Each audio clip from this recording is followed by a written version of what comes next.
Hello. Hello, everybody. Welcome to the Common Book Show. Today we have Richard, we have Greg, we have me, Paula, we have Mr. X, and we have my son Tom on drums, Well, Brian. and Brian. Oh, Brian's right there. True. Brian. Hello. Hello. Um, so I know that this is a weird thing to start the show with, but I was reading I've only got one chapter left, so bear with me. The American Heritage Cookbook, which tells you the history of food in America. And I ran across Fannie Farmer, who we all know and love as a maker of candy, which I don't know if she actually had a recipe in the book for this candy, but that's not what she did. Fannie Farmer turned cooking into science. She was very disturbed by the fact that measurements were not uniform. For instance, if you were told to add a cup of flour, the housewife would go into her cupboard and she would get a teacup or any cup that was available, and she would measure out. That's right, I forgot that you're a chef. So she would measure out the cup and then put it in, and they would use other terms like put a walnut size piece of butter into this recipe, and this used to really piss her off. She had some setbacks. She had had a stroke, so she couldn't go to college, but she was able to go to this Boston cooking school. And once she learned the science and the art of cooking, she wanted to standardize it. And I never knew this, but she came up with the first standardized cookbook using measures that were, measuring cups and measuring spoons and of all uniform size, so that people could get the same results at home as the people who tested the recipe. And I thought that was a pretty cool thing. And she was pretty. Here, I got a picture. I don't know. This is what she looked like. You want me to put it on the screen? Well, that's okay. She died at 58 because she had two strokes, and she was on a circuit. She was traveling. This was the early 1900s. She was talking to big groups of women, mostly homemakers and things, about cooking and about the science of cooking, and she did really well for herself at a time when women were not really allowed to do much. So I thought she was pretty cool. And she had said this one thing that kind of struck home with me. So she said, I certainly feel, which she said in the preface to her first edition of her cookbook, that time is not far distant when a knowledge of the principles of diet will be an essential part of one's education. Mankind will eat to live, will be able to do better mental and physical work, and disease will be less frequent. She was a very early proponent of nutrition. I mean, she didn't use that word nutrition, but she was talking about how good food results in, and I tell my grandkids this all the time, you're made of the stuff you eat. You're made of the stuff that you put in your body. Anyway, I just thought. So about what year was this when she did this? The first book, she went to Harper and Row, and she paid them to publish her book. She made 3,000 copies, and by the time they were done, it sold millions and millions of copies. Right. And it's like one of the things in their history that they're kind of most embarrassed about, that they didn't trust. They said, what do you need another cook? There's all these books out there that tell women how to make these recipes. They're all the same. Nobody wants another recipe book. Besides, you don't even tell people how to kill rats in this book, because most of the recipe books included household tricks. So, how to whiten a shirt, how to take a stain out of a carpet. They would have all these things in there, and she just had cooking. It was just exclusively cooking, although she did have a couple hints about things. But so it says, millions of dollars later, the old publishing firm has the grace to blush for its little faith. The volume has been the equivalent of a license to steal. They sold so many copies, and it's still being revised, and it's still on the market today. So it's amazing. But it's the Boston School cookbook. Boston Cooking School. Yeah, my mom has it. The Boston Cooking That's one of School. the Yeah, it's that's one of the books that she learned to cook with back in the 60s. yeah, but this was Because when she married my dad in like 1960, my mom told me she really didn't know how to cook. Because my mom was basically Cinderella. Her older sister Peg was always in the kitchen cooking with my grandmother, and they always went out shopping together and left my mom home to clean the house and take care of her younger brothers. yeah. Well, So it wasn't she didn't know how to cook. it wasn't unusual. My mother didn't know how to cook either. My father actually taught my mother how to cook. She tried to brown whipped cream in the oven. She al- Awesome. Yeah. So anyway, the one more thing I want to read from this book before we go on to something else. This was written by Nathaniel Hawthorne in 1844, and this is while his wife, Mrs. Hawthorne, was away. The washing of dishes does seem to me the most absurd and unsatisfactory business that I have ever undertook. If, when once washed, they would remain clean forever and ever, which they ought in all reason to do considering how much trouble it is, there would be less occasion to grumble. But no sooner is it done than it requires to be done again. On the whole, I have come to the resolution not to use more than one dish at each meal. That's awesome. I'm totally down with that. Yeah, I just find, someone like that who's a writer and who I'm Yeah. sure he didn't have to do household chores on a regular basis. But that's like the Sisyphus story, instead of rolling the stone up the rock up, the boulder up the hill, it's housework. That this is the epitome of all housework. And Yeah, true.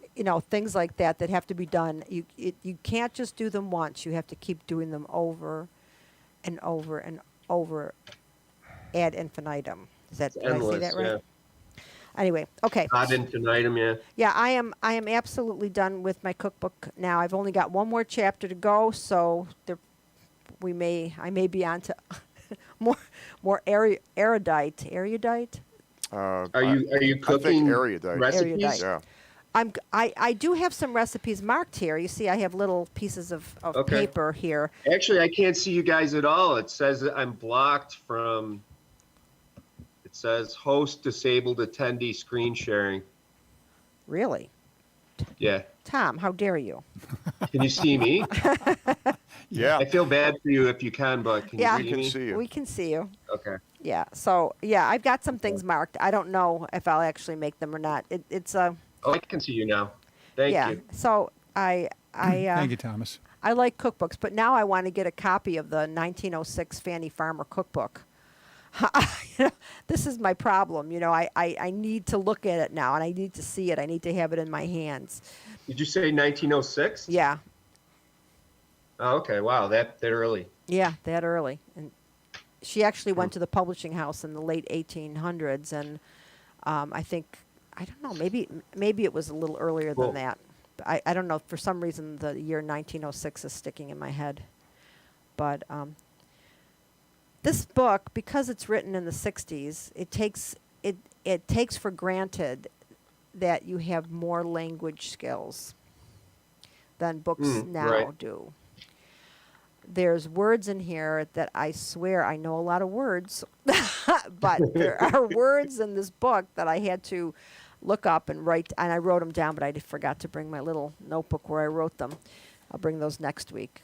It's always amazing to me that I run across a word I had never seen before. Do you think that suggests that we were more literate in the 1960s? Absolutely. I would say so, yeah. Yeah, absolutely. Yeah.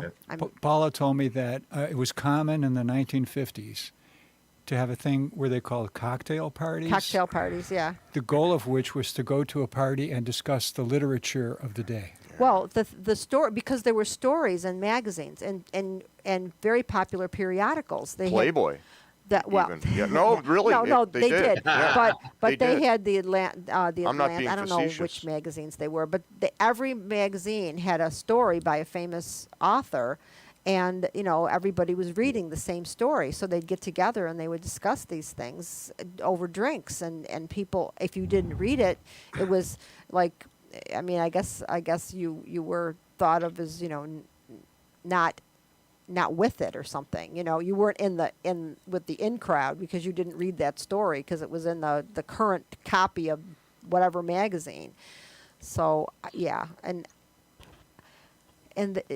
not that people read a lot of classics then either, but they were reading good literature and talking about it. Are you going away now? Sorry, I have to go to the bathroom. Oh, okay. That No, sounds- it's okay.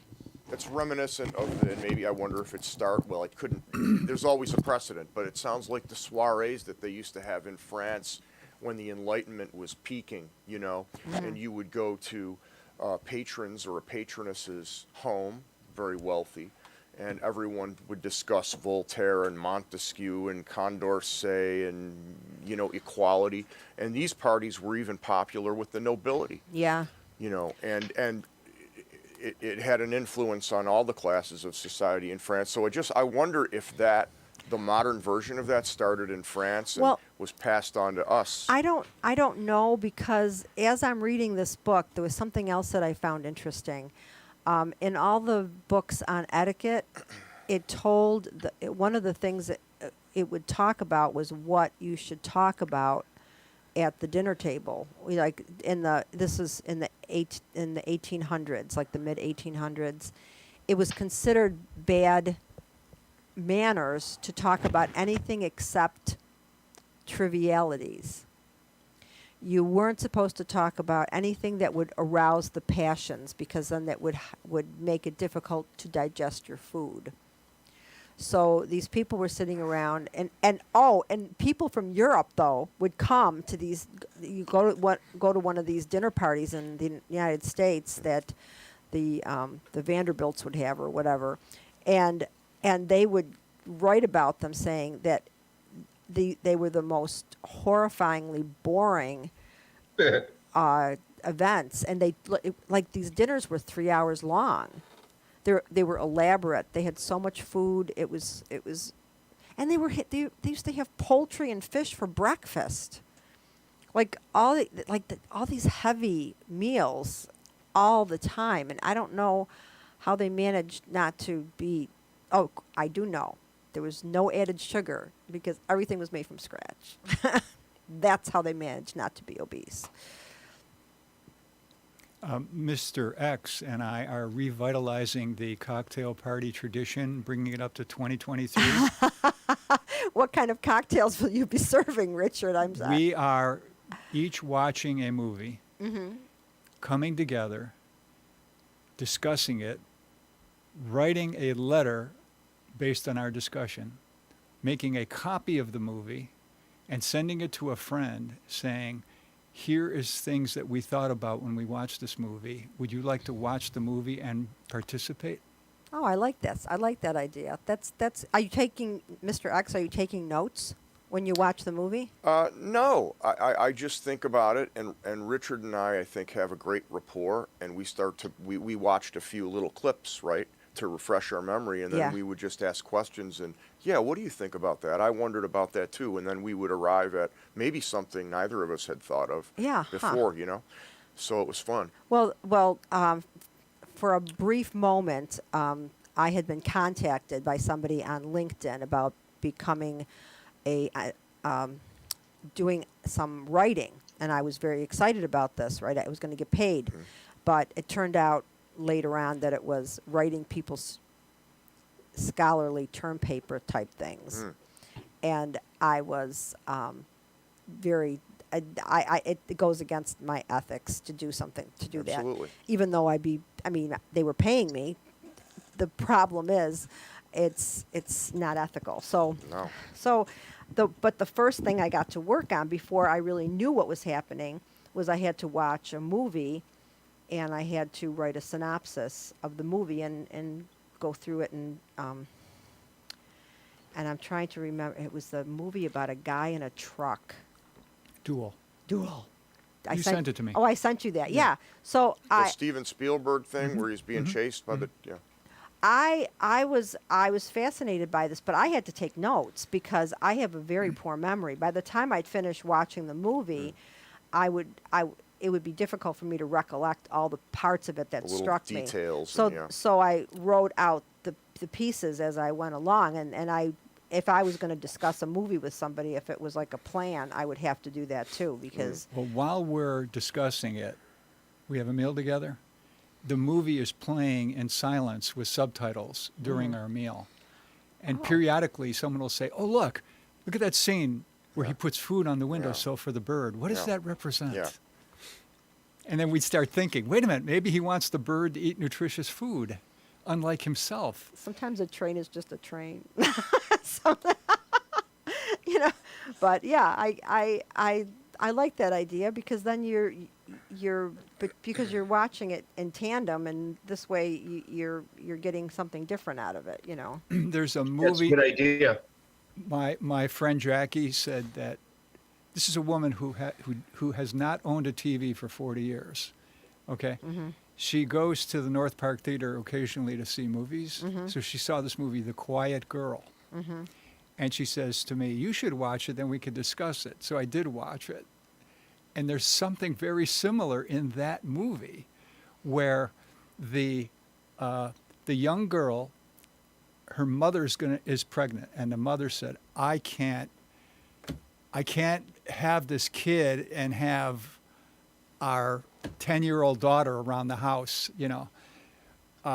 cousin so-and-so, will you take her until I get through this phase in my life? So essentially the girl now has a stepmother. Right. So the stepmother says to the young girl, on the first night that they're together, she says, any house that has secrets is a very sad house to be in. Which I thought, it's an interesting thing to say, right? Yeah. Well, next thing you know, they say to this kid, "Did you bring any suitcase with clothes?" She says, "No." "Well, if you're going to be here, you got to help us around the farm. We happen to have some clothes that will fit you. It's the clothes of a child her age." Sounds like somebody who was there before had a similar experience. And then one day, They've done this the before. step parents have to go into town, and they ask the neighbor to watch the young girl, and the neighbor is gossipy and says, "Oh, they didn't tell you about their kid who died? You're wearing that kid's clothes right now." So when the parents come back, how was your meeting with neighbor so and so? "Oh, it was great. Did she say anything to you?" "Yeah, she said some things." "Anything you'd like to tell us about?" "Well, yeah. She said that I'm wearing the clothes of a kid who died." Silence, a pall of silence in the car. You know what I mean? Yeah. So then the stepfather calls the girl over later in the movie and says, now remember, this is the movie, The Quiet Girl. And he says, "Your stepmother is a good-hearted person, and she only means well. And sometimes when you're dealing with other people, and you can sense that there is something that is bothering them, it is best not to say anything. It is best to be quiet." The quiet girl. So I wrote back to my friend. I said, "Did you pick up on that? That's probably why they called the movie that." Yeah, but That makes sense. But the fact that she had said about the secret at the beginning of the girl staying with her, that was a really unusual thing for her to say, knowing there was a secret in her own house. It's like part of her subconscious Yeah. knew that it wasn't healthy to suppress that information. Yeah. Yeah. That's strange. So does the girl die? No, but what, you want me to tell you the ending? Well, I probably won't see it, but It's kind of a slice of life movie where she spends all this time with her step-parents. And then in the final scene, she goes back to her real parents. The father's an alcoholic. The mother doesn't have a clue about what's about her daughter's mental health or her Yeah. what will help her daughter be more fulfilled in Yeah. life, And the final scene is the quiet girl runs all the way to the end of the driveway and gives her stepfather a big hug. And then it ends. And there's there's a secret at their house too, right? I mean, the alcoholic father. You could say so, yeah. Yeah. Yeah. Yeah. So to answer your question there, Brian, when they asked Orson Welles, how can you tell if a movie is a uplifting movie or if it has a sad movie? And he said, well, it depends on when you roll the credits. If you roll the credits during a happy scene, it's a happy movie because you think they lived happily ever Right. after. You roll them during a sad scene, you think the same thing. They didn't live happily ever after. Right. And so the credits were rolling during the sad scene. Yeah, it seems like she's going to have issues for the whole time. But, Greg, have you ever seen this book? It's called, what's the Alternative Oscars. Oh, you mean if, Who should have won, yeah, good way of putting kind it. of, or This- in someone's opinion? This guy went through the entire years History of the Oscars and came up with all these different winners, even some that were not nominated at all. Yeah. I think what an undertaking. Mm-hmm. Do you want to talk about anything in there? Sometimes he, occasionally, like 63, he said there was no movie worthy of being Best Picture. He said he had some movies he liked in 63, but none of them was worthy of being Best Picture, so there's no movie. What was the one that won? Tom Jones. Oh, And then he said, my two favorite Woody Allen movies are Manhattan in the Front, and he said both those should have been Best Picture winners. And my favorite Coen Brothers movie is Miller's Crossing, and he said that should have won Best Picture. But on the other hand, he didn't think Godfather Part 2 should have won Best Picture, and he didn't think it was worthy of being nominated even. Godfather Part 2, he thought it was too artsy and pretentious, which reminds me of Roger Ebert saying he gave it 3 stars for Godfather Part 2, and he gave Spider-Man Part 2, Spider-Man 2 4 stars. And he said that people often told Roger they'd stop him on the street and say, "You're worthless," because he said Godfather Part 2 is 3 stars and Spider-Man 2 was 4 stars. But this is a great book. My favorite film critic, Danny Peary, What year did that come out? 92, 93, and it goes up to Silence of the Lambs. where did Danny Perry work? Where did he work? He worked freelance for a bunch of magazines, and Oh, he wrote a okay. lot of books, and he wrote sports books too, baseball. And Oh, This And year that- for the Oscars, the writers at the New York Times did the same thing, but they only went back 20 years. oh, Oh, that's cool. Like if we had to give out the Oscars for the past 20 years, who would we have given them to? huh. Yeah, that is the same thing. Yeah, that's cool. Yeah, I just was I was told- flabbergasted by this. I just looking through it and seeing the reasoning behind it, and it just seems like such a all-encompassing project, to go through all the movies for that year Mm-hmm. and figure out what you felt, and to remember and to have all that knowledge is just mind-blowing. Yeah, he says that certain things should have been obvious Best Picture winners, like Raging Bull. Ordinary People won.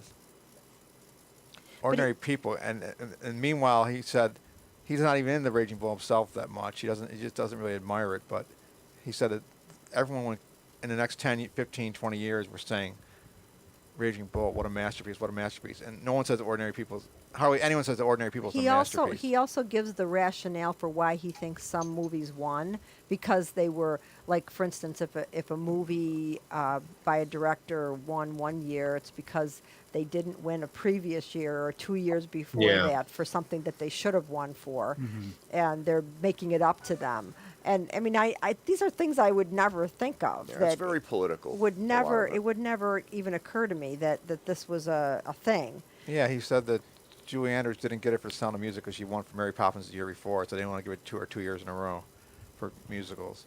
And he's amazing. He says he doesn't think Goodfellas was worthy of being nominated. No way. It's those things like that. He's not an admirer of Raging Bull, and he thinks that and he thinks Taxi Driver shouldn't have been nominated either. So you can see he loves Scorsese. Certain things just are very interesting to me that he thinks. Well, I just think it's interesting that a project like this, it's such a mind-blowing amount of information that this guy must have about all these movies. It just And research and Well, time. and research, yeah, I- and time. Yeah. I wrote a 500-page book about movies, and Lori Michaels last night said, "Oh, Greg, you don't like any movies at all, ever." I said, "That's so stupid. That's ridiculous." Well, you don't like the kind of movies she likes. No, but then she brought up Back to the Future and Star Trek, and I like both Back to the Future and Star Trek. And I actually just said we agreed on which ones we like in the series. We had the exact same feelings about which ones were the best. And then she said, "Oh, I guess you like movies." I'm thinking, why don't you? And then when I said read the book and see that I like movies, I don't pan any of them. I praise all 365. Yeah. And she said, "Yeah, but there's no index." Like, Oh, what's yeah. it- Well, what- we no just, index. What's no index have to do with praising we 365 decided movies? on no index because you wanted to I do know. it as the per day. Yeah, but I know. But I'm saying, if you praise 365 movies in a book that's 500 pages long, and you're not kidding, and obviously I'm not kidding about liking these 365 movies. That's the whole idea. I don't like movies. Yeah, that was a was like, flippant. what? It was a flippant comment. Yeah. Made no sense. But all right. So, Richard, I know you got stuff on your list. We haven't done this in a few weeks. We were discussing this. Oh yeah. Yep. I am a little confused by Yeah, I this. was too when I read it in the paper. I find that I didn't. I mean, I guess I don't think of being. I kind of think of Catholicism as a cult, and I kind of think of other Christianity as kind of a cult. But I guess I always gave the Eastern religions a pass. Well, Be- they take a young boy out of the dirt and say he's holy. It doesn't. You give him that a pass? I don't know, because I just It's think ridiculous. I think that It's utterly ridiculous. I don't know, because they don't have really gods. You know what I mean? It's like, it's almost like an ethics religion. Yeah, but this guy going around being pampered his whole life and Well, idolized. it's anti-Buddha. Not all Buddhists accept that, though. Like, there are different branches of Buddhism, just like there are different branches Yes. of Christianity. I read somewhere, and I don't know how true this is, there's 4,200 religions in the world. I think that's an accurate number, which is kind of staggering. Yeah. Whatever you consider a religion. But, I think not everyone accepts the Pope, for example, right? Not everybody accepts the patriarchs of the Eastern Orthodox Church. It's all different. So I think Buddhism is to be fair to their faith, and I'm not a Buddhist, God knows, it's more complex than that. Well, there's 4,200 genders now too.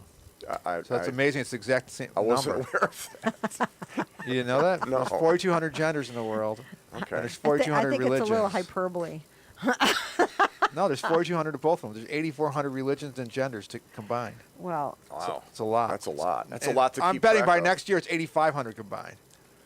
I heard a guy's writing a book called Alternatives to all that. Which ones should be most popular? Which one? You get it? It's a Which joke. religions and which gender should be most popular? yeah, That's yeah. a lot of work that person's putting in. That's right. yeah, there's a lot. There's a lot of that. In other words, Christianity won, but what about all So- Zoroastrianism? Yeah. Nobody So- cares about that anymore. Oh, Well, so the there's book still- he's still writing is about Zoroaster. religion or gender? Eat both. No, I'm just being he's- facetious. yeah. I'm being silly. So, I'm just Richard- riffing on your joke. Richard, I vote heavily for do pantheism. you There you go. think that the Dalai Lama is homosexual or just inappropriate? He's a homosexual pedophile. I think, like Greg said, he was snatched as a kid Uh-huh. and indoctrinated his whole life. Uh-huh. Part of that indoctrination is to suppress your sexual desire. Right. All right? Right. You can only do that for so long. Before it It's comes- going to submerge. It's going to. I know, because Joe Jackson Well, look said, at- listen, look at Michael, you're a priests. singer and you're going to suppress your sexual desire. Shut up. No sexual desire. Just get out there and sing. And look what happened. But But why direct it at kids though? You know, that's Well, sort of. But that's the that's- same thing happens with priests. That's I just what I said never- it's I the never same thing that really happened with Michael, understood. happened with the Dalai Lama. Because Maybe they have- true. You're right. But why, again, why kids though? Because they're But they vulnerable. Because They have they're still no- they're still in right. a childhood phase. These people that have to repress their sexuality from an early age, like priests and this Lama guy, or Michael. they don't have any experience with Adults. sexuality, and therefore it's easier to have a child as a partner. Because there's no resistance to break down. Right. Plus, they're still children at heart, And- Dalai Lama and Michael. because Was. they are right. They're at that same level Wow. sexually. They're Cool. still 10 That's year olds. interesting. That's an cool. insight. It's true. It's like their sexual maturity never evolved past the realm of child. That's why you want to hang out Exactly. with Macaulay Culkin. And that's probably why the Dalai Lama hangs out with Macaulay Culkin. Just think about they And both that- hang out with Macaulay Culkin. What are the odds of Macaulay Culkin's going to be friends with the Dalai Lama and Michael? Well, the thing is, there's Fair It- point. if in fact, like Catholic priests, they allowed people to have regular sex lives, Catholic priests, they're going to attract less people who have problems with their sexuality. Well, also the problem becomes you become a priest, and then there's problems from becoming a priest. It's not even Right. just going in that Right. way. It's you think It's like you think you can want- handle think it. that- You think that you're going to be a spiritual, non-sexual being, and then eventually you get the Pope saying sexuality is a beautiful thing. He said that last week. Yeah. Also, He went on the news. I think with the Dalai Lama, Yeah, the I church has wonder, always said sexuality was beautiful, but in marriage specifically. Well, But- I don't know about always because there's parts of our history in Catholicism where you're only supposed to have sex to procreate. If there's not a chance Right, of right. being able to procreate, for instance, if you're pregnant or if it's not the right time during your cycle, Well, that you're not went supposed with to the have whole sex. package, yeah. You're only supposed to be fucking to make babies, yeah. Hey. And it's beautiful. And it's beautiful.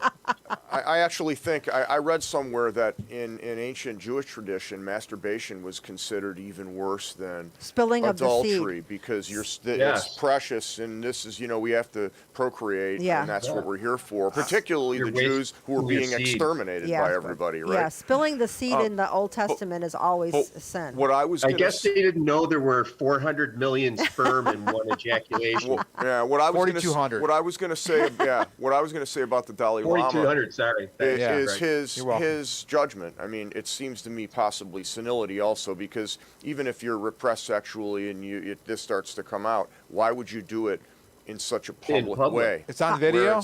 no, but everybody knows yeah, about it. it was. Oh, okay. He So should have I the want to see the common video. sense how to old realize is, how that. old is he now? He's 87. pampered. He's pampered. 87. He's 87. He's been pampered for over 8 decades, and I'm told he's holy, so he doesn't know Yeah. what the hell's going on. You won't know. But Yeah, that's It's and- what all I a mean. conspiracy to take down the llama. And the Buddha Well, it was about time. escaped from his privileged background to go and walk and learn the things about life. But Dalai Lama didn't. Though. But I'm saying He was it's like cloistered the whole time. counterintuitive. You know, what the Buddha did was leave privilege. He was angry that he didn't know about sickness and he didn't know about death and he didn't know that was about a old mistake age. on his part. And he went out there to learn about it, to learn about the suffering. And so the Dalai Lama should have to have a modicum of suffering. He hasn't right? had a modicum of suffering. That's why he's always smiling, always saying that's why everyone he's should be trying to happy. suck on people's tongues. Well, he says he's always smiling, always saying everyone should be happy. But he's been pampered for 80 years and told he's a holy, in touch with God person. He doesn't know. What about when he was driven out of Tibet, though? I mean, I think that was a pretty rough period of his life when. He was still know. being No, he taken still had care sycophants of. all around him. He was still being taken Yeah, care of, even okay. though he couldn't. I don't know the Sycophant details central, of, that guy. of the Yeah. whole thing, but yeah. That guy has more sycophants than Hugh Hefner had. Yeah. That's true. Yeah. Hugh Hefner tried to suck You- on a kid's tongue. Well, of course he did. He was the one he said, "I've had It so much sex wasn't with a kid. I've had so much sex with women that I've turned to men." Then he said, "I turned to sucking on children's tongues." That was his direct quote before he died. That's true. That's It's- nice, Greg. Who was that? Hugh Hefner. Don't listen. Don't take. Grain of I salt, thought it was. Brian. I thought it Grain was of salt. toes. I thought it was toes. There's a lot of weird older Toes, guys. I'm in sorry. deep. You have to women, men, toes. All right. So, what are your feelings about it, Richard? That what I just told you, that if you suppress a sexual desire too long, it will come out in the strangest of ways. That the subconscious Yeah. mind has a way of like reminding you Yeah. something is wrong. Yes. Yeah, then you get like things like Trash Humpers, that movie where the guy's just going around humping trash cans. It's critically acclaimed masterpiece. I think you tried to make me watch that one Well, time. the New Phoenix Times, the New Phoenix Times film critic. It was Harmony Korine. He's famous film director. Oh, wasn't it when we were in They- Phoenix? Yeah, that said came out? yeah. Yeah. When we were in Phoenix, and I was reading the New Phoenix Times at work, and the film critic for New Phoenix Times said the best movies of 2010. It's a Trash Humpers. I'm like, I gotta see this. So I got Trash Humpers. It's like the whole movie is just this guy going around with a mask on in the neighborhood, clearing trash cans and humping them. That's the whole 90 minutes. Yeah, that It's should have gotten an genius. Oscar It was the best movie of nomination. the year by yeah. far. And that's what they said in this book. It should have been nominated. Yeah, for best picture. No, it should have won Best Picture. Oh, okay. Trash Humpers. When did that come Wow. out? What year? 2010? Yeah. Why don't you Google it? It's Never. either 2010 or 2009. Yeah, That's a new one on me. We were living in Phoenix at the time. That's why I Google it. all of a sudden Professor it all X. came back to me He should be Professor X. So you know why? because he's knowledgeable. Exactly. That's what, of course. So, so while he's looking that up, what's Well, else is on? you know, your- Richard brought this blue subject matter up. You know, you asked him what was on his list, and he said, I know. It's He's surprising that he brought the blue subject matter up. You know. Well, it's because Richard is, I mean, I'm assuming that it interests you you, got any because you are you got any 2000 non. you got any wholesome stuff 2009. on your list? 2009 Trash Humpers. We could talk about the lyrics of Bad Ronald, but are they wholesome?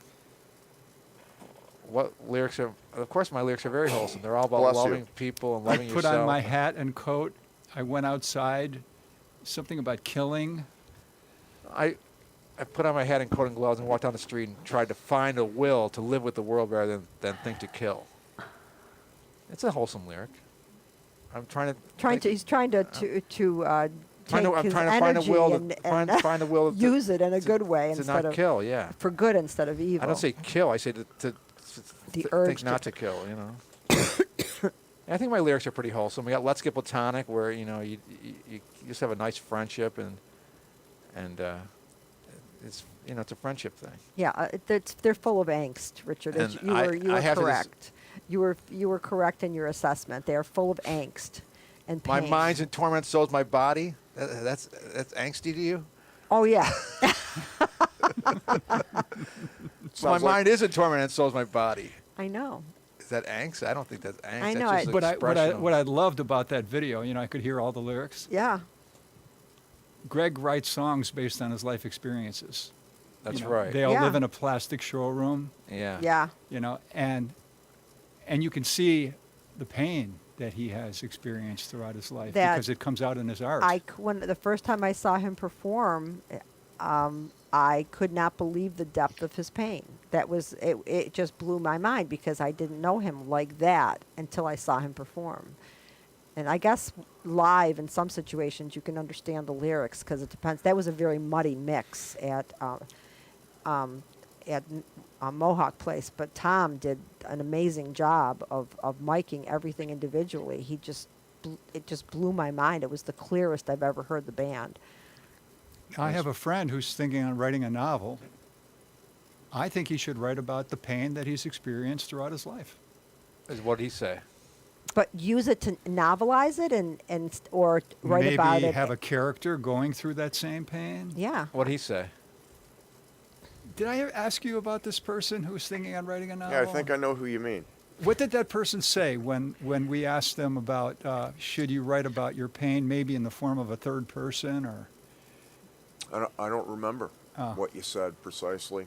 Oh, okay. Well, Well, that didn't go anywhere, unfortunately. yeah, I think that that I have a story that I want to novelize because it's almost unbelievable in its and I don't know how much I want to be connected to it as an actual thing that happened. So you will write it in about another character. Yeah. Yeah, and I don't even know which character of the people that were involved I would use, but I've thought about doing that. It is a good, you don't have to do any character development because the character's already developed because they actually exist. You know, they exist, and you know the aspects of their personality. So I don't know. Yeah, So- that would be a good thing. It would be painful to write though. Yeah, it was, well, the part for the book of personal essays that I wrote about it It was painful. is painful to write. Was Yeah. painful to write, but I didn't put all the stuff in there that was available. Was it a catharsis for you? You know, it's funny because the three things that were the most painful to write, I like the least because I don't think I can. I think I have to separate myself emotionally from the actual things that happened in order to live with them. So they're less visceral than some of my other things that are simple, like, you know, discovering fashion. Yeah, you know, well, maybe if you fictionalize it rather than doing it as a memoir, that it would work. Yeah, that'd be that- that'd be the that's what way to I do it. I think I might do. But you know, it's hard. I got the three things that were the hardest to write. I feel are the poorest written because there's there's no emotion in them. They're very flat, and I don't know how to unflatten them. Well, I that might don't know be- how to fluff them up. maybe that'll be like one of those true crime type things. It's like a novel, but it's not really a novel. It's kind of a flat, emotionless recitation of the facts. Yeah, like the detective's eye view. Yeah, kind of like a muted in cold blood. Yeah, I don't know. That's not exactly how I want to write it, but But it could be a new direction for your writing, though. I could. Well, it's. I have a new direction for my writing. I know. You're going to tell us what you're writing. You see why you don't want me to talk about it? No, I do want you to talk about it. How to emotionally satisfy a woman. In 69 easy steps. 69 rules to 69. follow. Exactly, Brian. 69 rules to follow and 10 commandments to obey. And that's the whole book. You could have written that book 30, 40 years ago before I had disastrous relationships. Yeah, you Thanks weren't a lot, thinking buddy. about It's not Brian too late, at all. buddy. Yeah, it is. It's not all over now, you know. Yeah. Well, Brian, Well, that's an I'm- interesting you know- question you just raised. If you had followed Greg's script 30 or 40 years ago and your partner was emotionally satisfied, would you be? Good point. You'd have Brian 10 be kids. emotionally satisfied. Huh? Yeah, maybe, yeah. Do you feel that in order to satisfy a woman, you have to lose yourself? That's, You have to submit yourself. oh my God. It's pure submission. Yeah, I could never get that submission thing down. It's Yeah. fun once you give into it. My ex-wife tied me up once, and I didn't like it. I did not like it at all. I was like, No, that's a let drag. me go, untie me. Wow. Yeah. You're really sharing here, Brian. Yeah, I know. Yeah. I went on a date one time with a couple dates with this guy who was really, really nice. This is years ago. Very nice. He was like polite. He brought me roses. I mean, the guy was just he was like too good to be true, right? It was like one of these too good to be true guys. Right. And- I'm not one of those. And so we had like 4 dates, and he was a perfect gentleman. No untoward movements. And he invited me to go to his house for dinner. He was going to make me dinner. So I went to his house, and I got there, and and I wish I was making this up, but I'm not. On the table in the living room, on the coffee table, he had laid out all of these things that people use in S&M. No way. And they were like leather and straps and buckles and stuff I didn't even know what And you it had was. just met him? No, I'd been on 4 dates with him, and he was like he was Oh. he was nice, he was sweet, he was. So he was revealing his other side to So you. so I wanted, and I thought there was, I thought this is a really nice guy. I can't believe I met this really nice guy. He's real normal. Really normal. And then so he was in the kitchen cooking the spaghetti, and I'm looking at all this stuff in the living room. What's this for? And I walked out in the kitchen and I said, I really need to ask you a question. Is this, you have all this paraphernalia in the living room, and I just wanted to know, is this something that you collect? Or is this what you're into? And he said, well, I just wanted to give you a heads up. This is what I'm into. And I said, well, I got to tell you, this is not, I have no interest in this at all. I said, I don't find, he says, well, this is the way I prefer to have sex. And I said, I think I should leave. And he said, well, I made dinner. Man. I made dinner, stay for dinner. And I did stay for dinner, and then I left, but I blocked him. You would have rushed out of the apartment screaming. Well, at the time, but I'd been on 4 dates with Well, this but guy. you already spent time with Harvey Weinstein, so right? So you're used to dealing I with. didn't feel like I was in any immediate danger. I thought, I guess this is how he presents it. After he's treated you really nicely for 4 dates, he figures, well, maybe you'll be willing to try this. I wonder if there's a. I don't think that. I bet it works Do you think- sometimes. Well, How long ago was that? Oh God, it was after. It was in the early. It was before I even started hanging around here. It was in the early '90s. Did you ever have 4 dates with a nice, normal gentleman who turned out to be normal? I've had 4 normal dates with a gentleman who turned out to be boring. But but normal though, right? Normal. Okay, so it could be you had the S&M thing, but then you've had an experience where it's nice and normal. Oh yeah, and- no, or not just- all you are. I mean, it wasn't like you had a thing where it didn't switch. It was just a boring guy. Yeah, I just lost interest after a Yeah, while because right. they just weren't interesting. You like interesting people. Yeah, don't you? I do. Remember I told you I have this dream that one day you'll be less interesting. And, bore me for a moment, but I'm always ready for anything. Expect the unexpected. Well, you've known me long enough. 27 and a half years thanks to Richard Wickett. Thank you, Richard. All right, so let's. So that would probably not happen today, No, because now there are kink communities. where they can meet up. They even do They podcasts. meet up with like-minded Yeah, people. there's a lot of people into that. Yeah. See, Right. there was the internet. The internet was already established. It was like 94 or something like that. But But it was early internet. it was early. explosion. It was early, so there weren't as many groups that were congregating and so forth. I'm sure there were, but You know what the biggest problem is with the kink communities? People who break the rules. For example, you want to know one rule? yeah, I like that. You meet a friend at a meetup.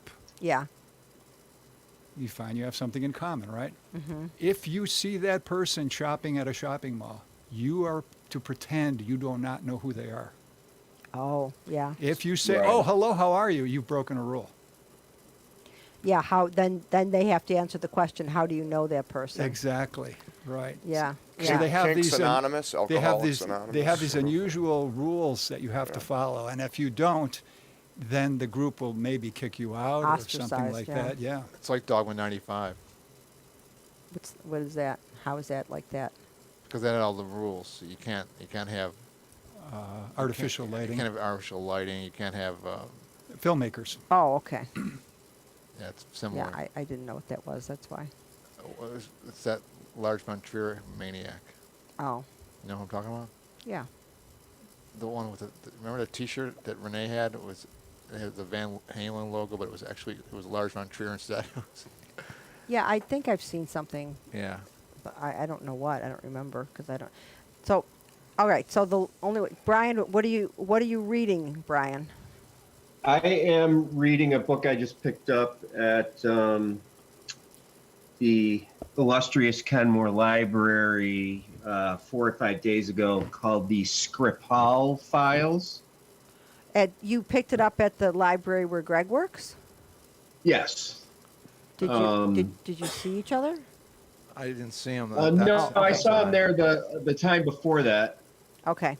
Yeah, we and cried he and was we hugged. extremely rude and curt, not very dowdy. Yeah, so what did you No, pick just up? I'm kidding. sorry. It's the Skripal Files, Skriipal, by wait, what's this guy's name? Is it is it Mark Urban, who's a British journalist, and he had connections with the secret services in England. And then when he actually met the guy that was the Russian, he worked for the Russian secret services, and he was sent to Spain to run things there for the Russians, and then the British sent an MI6 agent to engage with him and convince him to work for them. True story. And then he was poisoned in England with the Novichok nerve agent that nearly killed him and his daughter. And then other people, a couple other people, that the restaurant that they ate at got poisoned too, and it was a huge international incident because the British declared in the media that only one country in the world had this particular nerve agent, and they knew who it was. It was Russia. Oh. So what compelled you to pick So- up the book? Because I knew about that case and everything, and it's a little bit dry because it's about all the internecine behind, secret workings of the various intelligence services and the methods that they use, as much as this guy can reveal. Yeah. Are you generally Um, interested in spy stuff? Just in a cursory way. Yeah, I haven't read a lot of books. I've read some books about it, but it's not like a huge interest of mine or anything like that. But it just amazes me that the lengths that our country and all the major powers will go to Oh, yeah. protect their own interests. Well, yeah, and Is what it's all about. Every country's trying to protect their own. right. I like, So- I like how we're divided up into countries. It's nice. Yeah. So Yeah, it'd be nice if you there like weren't those? any. Yeah. I like The- that. So, not one Mr. world, X, are people. you reading anything particular right now? Yeah, I finally started reading the Aeneid Oh, by, wow. by Virgil, which Yeah, I I- had never read. And a few years ago, I read both the Iliad and the Odyssey, and I don't know if you've read. Yeah, the Aeneid. I've read Yeah. the I haven't In high read school. the Aeneid. I have not read that. I have read the Odyssey and the Iliad. Well, the Aeneid essentially, it's the one that has the Trojan horse. It's the part of the epic cycle of poems that Yeah. actually has the most extended version of that sequence. Yeah. And I was unaware. The Aeneid always seemed intimidating to me. I don't know why, but it just did. So I always avoided it. But I'm about a third of the way through it, maybe a quarter of the way through it, and the basic idea is that the antecedent to the founders of Rome were actually Trojans who escaped the Trojan War. Oh yeah, I've heard And that. that I yeah. did not know. Yeah. And it's the first half mirrors his adventures trying to get to this place that he's been promised in a prophecy that this great civilization is going to grow. And the first half mirrors the Odyssey. Yeah. And there's actually he lands where the Cyclops are as well. So that's part of the story. Yeah. The second part mirrors the Iliad, and there are all these prophetic references to people like Augustus and others who were famous Romans and Julius Caesar, because he knew Augustus Caesar, so he was close with him, and he kind of praised him in various parts Yeah. of the book. I mean, you know? they did a lot Yeah. of that back Yeah. then. Other thing that I've been looking at is some historical, this may not be very interesting, historical documents about the different ways that religion was used by these different empires in history. And when Islam first came into being, established in like 632, when Muhammad went to Medina, when he died, the first four caliphs, the first four leaders of Islam, were considered rightly guided because they were either related to or were close to Muhammad. Yeah. And when their policy for non-Muslims was formulated in an agreement called the Pact of Umar. Umar the First was one of the first caliphs. And the document that I was reading was from the perspective of a Christian to the Muslims. Yeah. And it's the agreement. And the Christians, this is historically accurate, they said, first part of the agreement, we will build no new churches. We will never repair any churches that are in disrepair.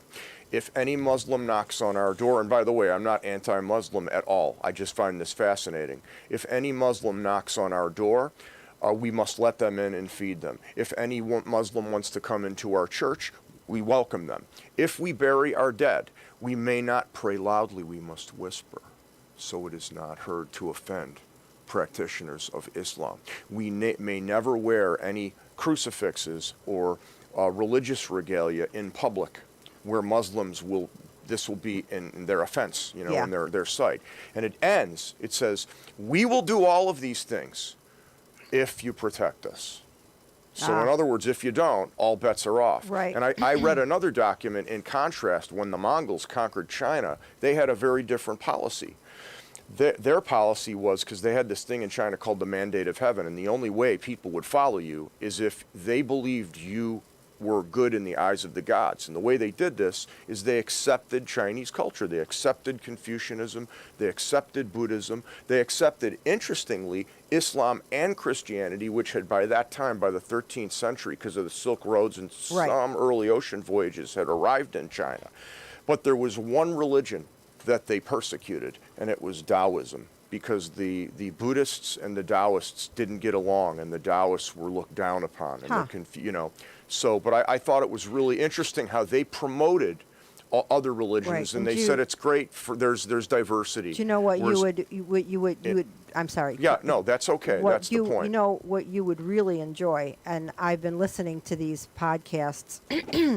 There's several different podcasts. One is Religion for Breakfast, and the guy is brilliant, and he covers all kinds of ideas about religion, and I mean he'll cover the Gospel of Mary, which is something that hasn't been included in the texts. Yeah, for- one of the, what do they call those texts that weren't?